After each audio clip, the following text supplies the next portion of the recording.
let's get right into this. We're talking ahead of the Celebrating Smoker event held by Bop Shop Records, going to be at Levin Cup. You're one of the key minds behind it, and we'll talk about the event later in this interview. But let's start off this way. You and Paul had a storied musical and personal relationship. How'd you two meet? Yeah, I we met at Coe College. He had been teaching there just a year or two when I arrived in the fall of 1979. He didn't know I was coming, and I didn't know who he was, except uh, I I got a tape from Coe and two other schools, and I was trying to decide, and basically came down to the jazz band because the other things were kind of comparable. And there's this hysterical tape of his at the Green Jazz Festival with his band, and you can hear him clomping across with his cowboy boots across, a riser stage, and then taking a big puff off of his cigarette and saying, "Hello, Green Iowa. I'm Paul Smoker. This is the Co Jazz Band, and I think we're going to knock your socks off for the next hour." Then he turns around to the band. "You guys ready to play?" "Yeah, yeah, yeah." Takes another big drag, and then I swear to God, he dropped it. You could hear him stomp out the thing on the. That's how I met Paul without knowing who he was, and then the band just pegged the meters, both with energy as well as sound, and it was no band sounded like his, man, Yeah. ever. Well, the next thing I wanted to ask is what was your initial impression of him? That's quite an impression. But that's how you met through that tape, being at co-college together. So, as that, friendship was forming, did you guys click right away? And you talked about both pegging the meters and his intensity in playing and the bands. That's something he was really known for. Uh, how did you guys become friends? What did you guys bond over in those early years that set the stage for such a long partnership?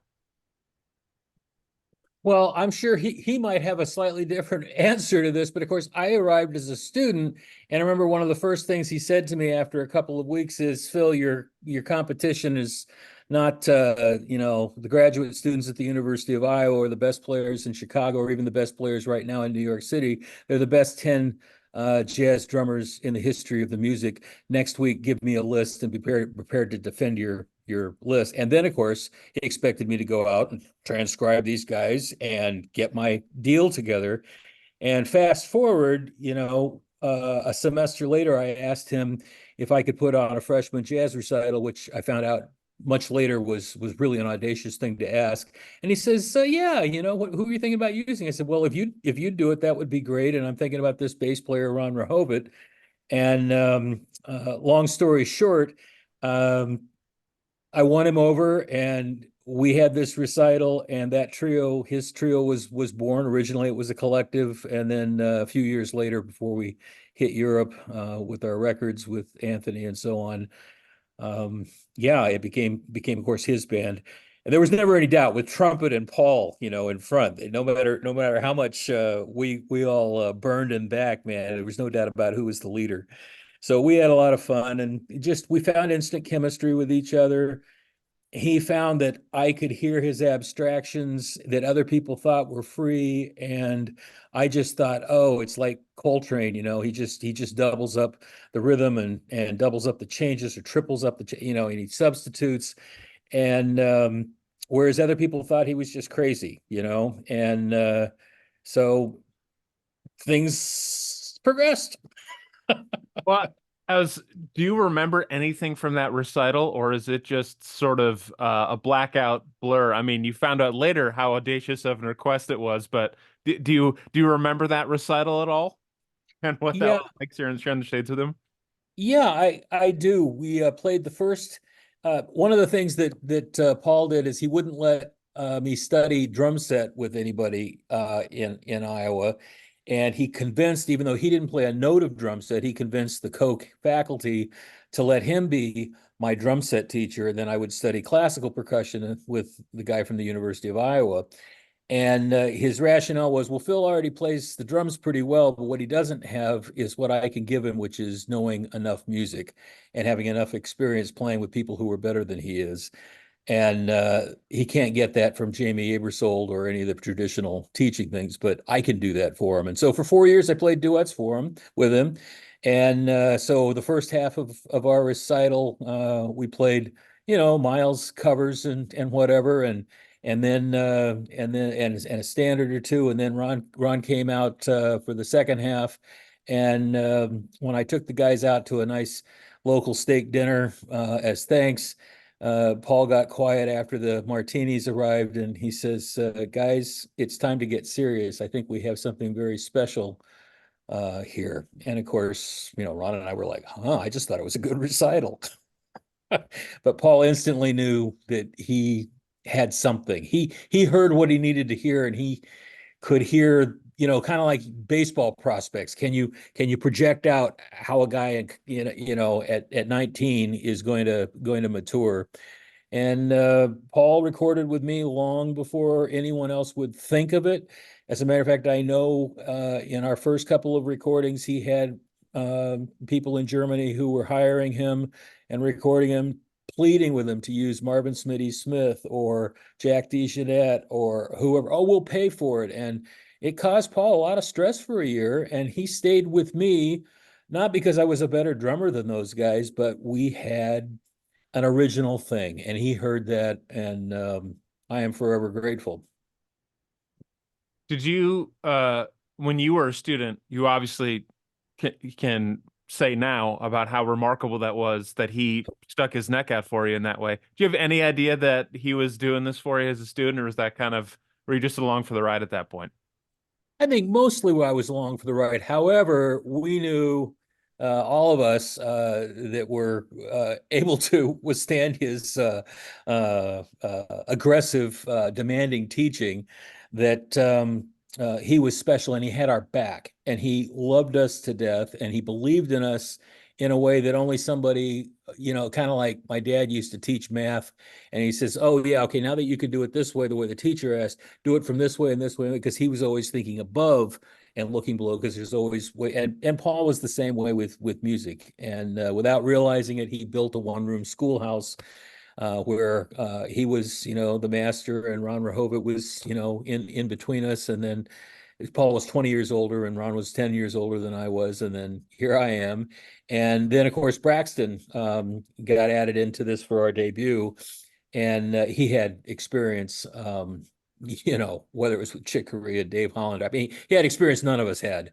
And so it was quite something. And if you notice, Braxton almost never appears on other people's records doing other people's music, but he did for Paul. Yeah. You talked about how after that recital, Paul pulled you guys aside at that steak dinner and said you got something special, and you remarked how what you heard is improvisation, what other people heard is free, you heard as his abstractions. How did that musical and personal relationship develop? We've talked a lot about these early years, but you two played together for 15 years. And so how did that grow? Because at some point you're not 19 years old anymore. You're 25, you're 30, you're 45. How did that grow and continue to change? Well, mostly pretty smoothly, except for that year or so bump. I couldn't figure out when I found out later that other people were trying to get him to use other drummers, famous drummers, then it was like, oh, that's why he's so stressed out. But before that, he taught me the way he approached abstraction, in that he said, "Phil, the melody of whatever tune, whatever blues, whatever tune we're playing, that's the cantus firmus. And how we play it the first time is the reference point. It's like the keel. And as long as you can always hear that through your abstractions, no matter how many minutes later it is, you have a connection, and you have a connection with me, and you'll have a connection with other musicians, because musicians, the greatest musicians, work from similar kinds of abstraction. I'm not sure everybody hears the melody like he did and then abstracts from it, but it was certainly what I did.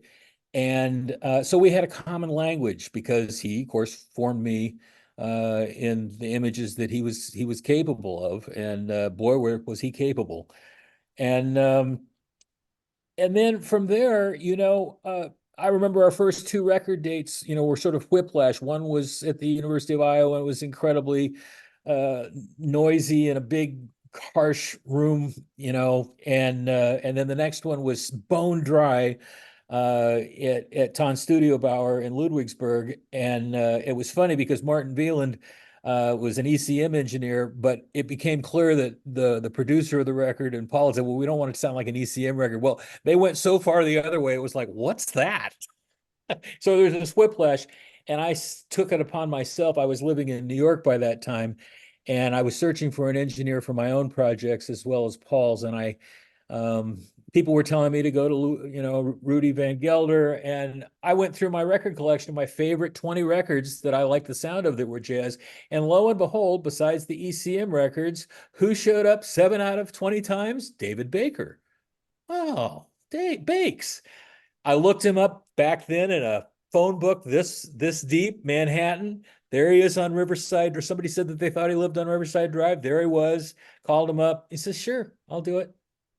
What do you need?" "Oh, I can do that. I can." He was just the most agreeable by handshake, and for the next 10 years, he recorded all of Paul's music and all of my music in the corner store community, and it was quite something until he started to ail, um, and then John Rosenberg uh, helped so many of us after he couldn't. Yeah. I did want to, while we're on the topic of records, and there are other things I wanted to ask about as well. Obviously, this one has a very special connection to Bop Shop Records. You appeared on Paul Smoker's Notet live at Bop Shop Records. Obviously, for us, that is really a bookmark, a legacy moment for the store, not just in terms of sound, but kind of capturing what we do so well. And obviously, your relationship with the store and Tom has grown and matured and deepened over the years. But why don't you talk to me about that date and the recording there?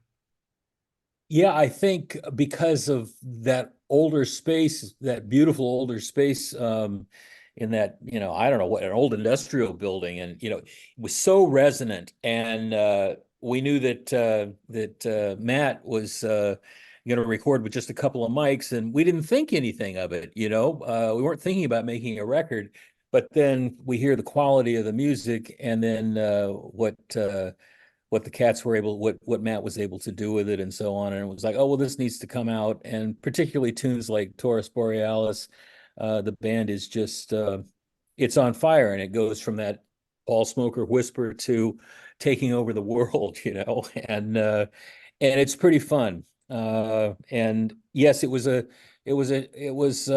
kind of landmark for us too, because all of a sudden Paul started to realize, oh well, I can document things live, and in my community, my new home in Rochester, I don't have to go everywhere to do things, and it was freeing. And then of course Tom and the Bop Shop crew have just been champions of this uh, international community that radiates out of New York, and all travel plans go through Rochester now as you go west. I love that.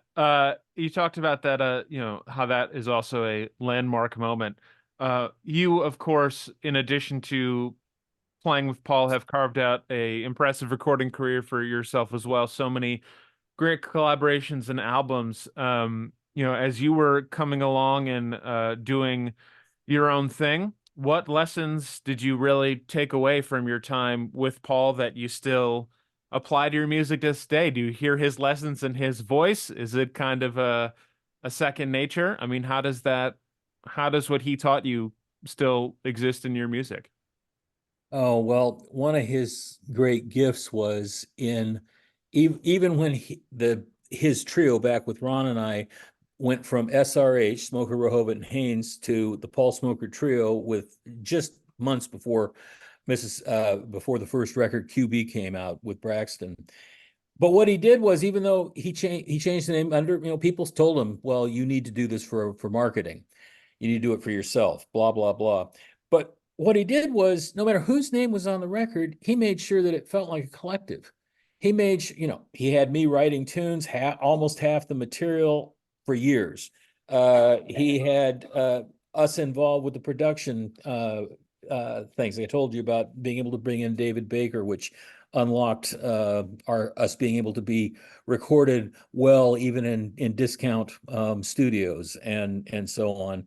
And yeah, that's a real key.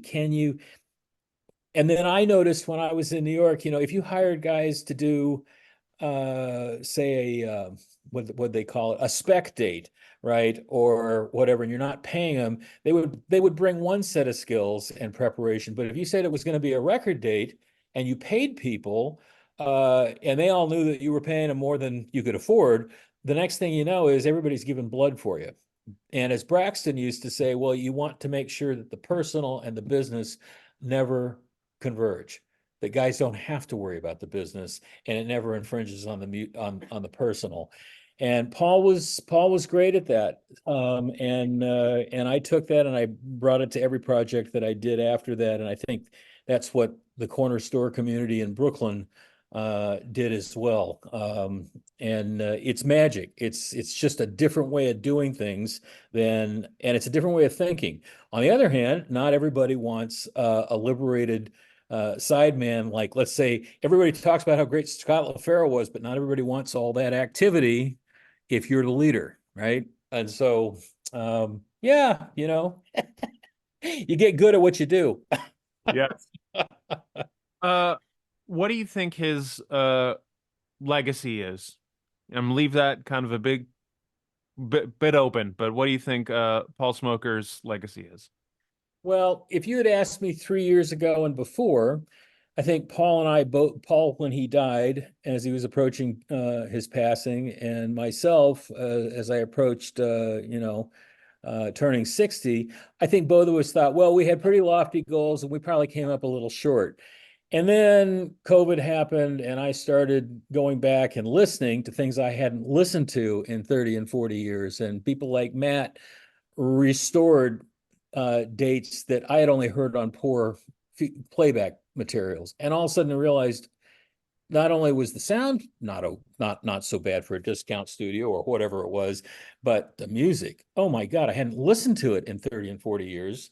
And of course, I had been too close to Paul. But all of a sudden it became clear Paul had influenced the entire generation, whether it's Nate Woolley or Thomas Haber, or you name any great avant-garde out of the jazz, improv field now. Jamie Branch, Stephen Haynes, just one after another, and they all have Paul in their playing.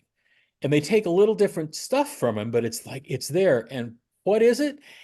Dave Douglas talks about how Paul took big band chops, high note chops, and virtuosity, and then he combined it with small group interplay and this whole new music, avant-garde classical European style. And of course, he was really the first to do that. You hear there's people like Freddie Hubbard and Don Cherry before it, but he's the first to really do that. And he does it in a very different way than, say, Kenny Wheeler. But those two guys are of the same era, and they changed between the two of them. They changed trumpet, and it's just sort of remarkable. So then all of a sudden it became clear that, oh well, Paul, if you talk about innovators, now he was an innovator. He wasn't popular, but Buddy Bolden wasn't popular in his time, but he's credited as the first innovator, and most people think he's the small group. Uh, uh, he's the point where everything springs from in jazz. And all of a sudden it was like, oh, Paul, if you count down, Paul could be considered one of the top 10 or 15 most innovative trumpet players in the world. And I had no idea that we had gotten that close and that he had managed to do it. And then, of course, it comes back. Braxton had known immediately when he heard Paul. He did his research for months, after he heard Paul, got all of his recordings. Paul had to send him stuff. I had sent him stuff. I had given him. And then all of a sudden he takes him to Europe and he hears him and he says, Paul tells me, just grab me by the coat. He says, don't you know you're a reconstructionalist? That's an innovator. You've got to get you can't hide your secrets anymore. You got to get your music out to the world. And um, he said that about very few people because there are very few restructuralists or true innovators. And Paul was, but he was a maverick, but he was not popular, but he was influential, as it turned out. People heard, musicians heard. Yeah. So we are coming up on the Celebrating Smoker event. This is something you and Beverly and the team have spearheaded. You talked so much about him as an innovator, him being hard driving as both a trumpet player and a teacher. A lot of his former students and former bandmates and colleagues are coming on this, what is essentially a 3-night affair. We've got 2 nights at the Cup, one at the Open Jam at the store, but what why did you want to do it like this? And what do you hope the band and the audience gets out of this 3-night extravaganza? Well, most credit goes to Tom. Tom really wanted to do this, and he was the one I thought, oh, we'll put it on one night. No, Tom's like, no, we need a weekend. Oh, 2 nights, that's great. No, 3 nights. Wow, this is Tom. That part of it is Tom. And as it's spilling out, I Tom and I have yet to finalize things. He's left most of the artistic stuff to me, and he's thankfully taken care of most of the ugly other half, all the advertising and business stuff. But basically, I think we'll probably start with Herb Robertson and maybe Tomas Haber, and if Nate Willie can shake free, starting Friday night off with some kind of trumpet fanfare. Of course, we'll add drums because that was always trumpet and drums. It's the instruments of war as well as conquest as well as promise, right? Ushering in new eras, and then of course everybody else will dive in, and then the surprises will commence, and I think it will be.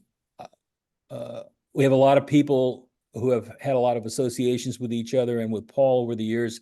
So I think there'll be a number of small groups that emerge both Friday and Saturday that have played together. We might even script just a little of it so they can do their own cover to Paul. And of course, some of Paul's original themes will be in the more than just in the ether, but on the music stand for some players. And I think it's really quite something. And then Tom's idea of some kind of jam session, I think the idea is that any of Paul's former students, which he would have wanted, are not just invited, they're welcomed on stage. And as he really believed in everybody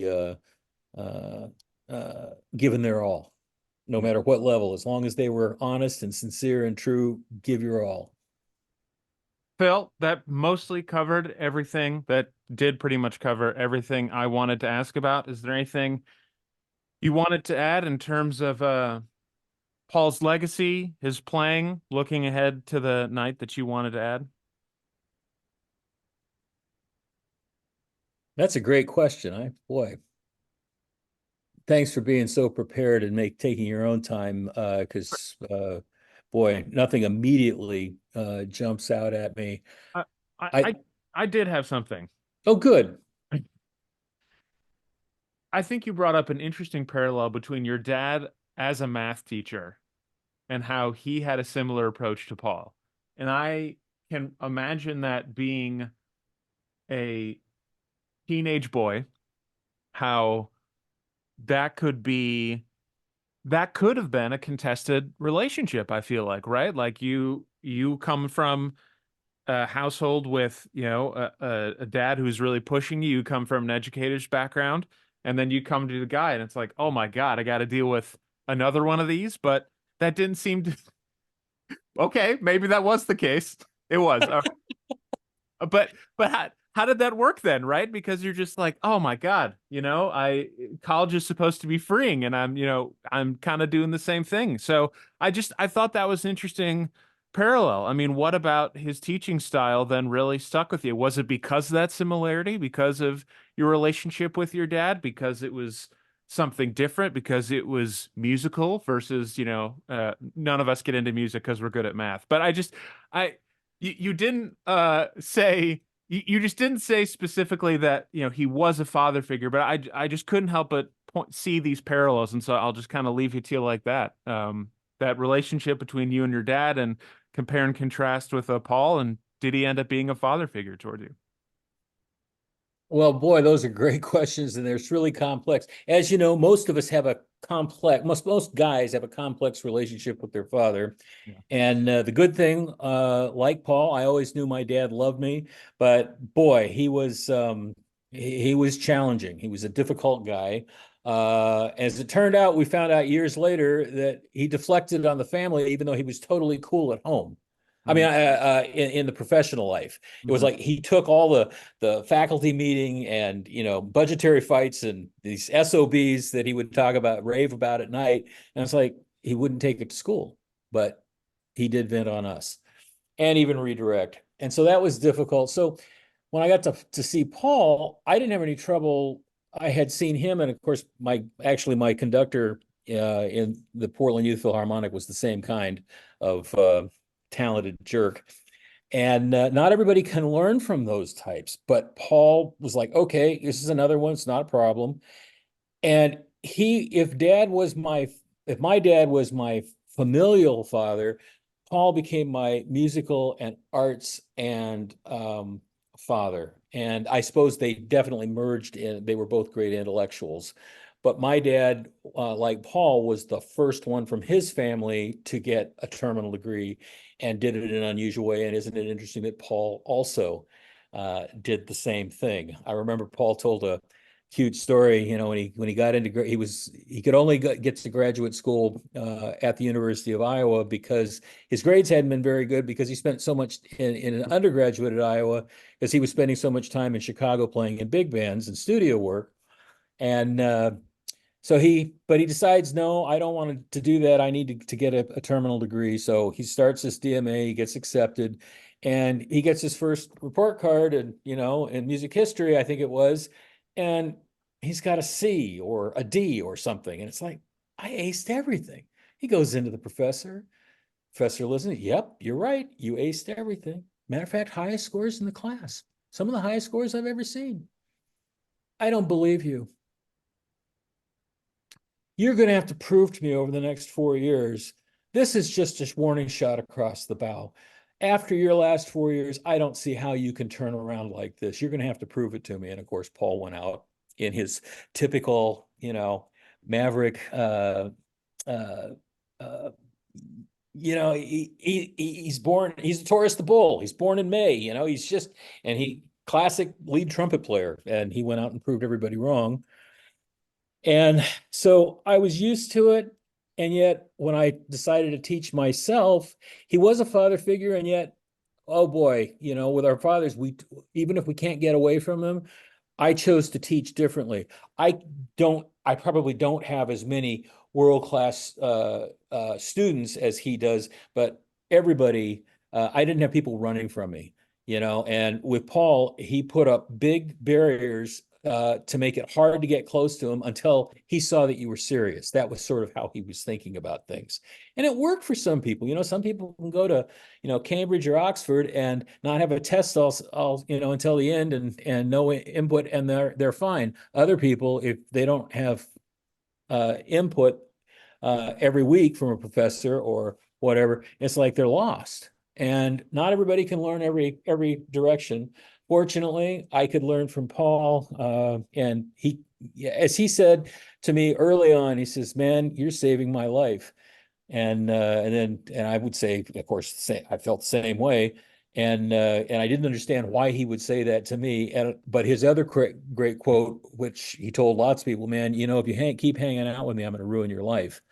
And what he meant was, the more you progress you make toward your true self and toward true artistry, you're probably going to have less and less commercial success. But your soul will be bountiful, right?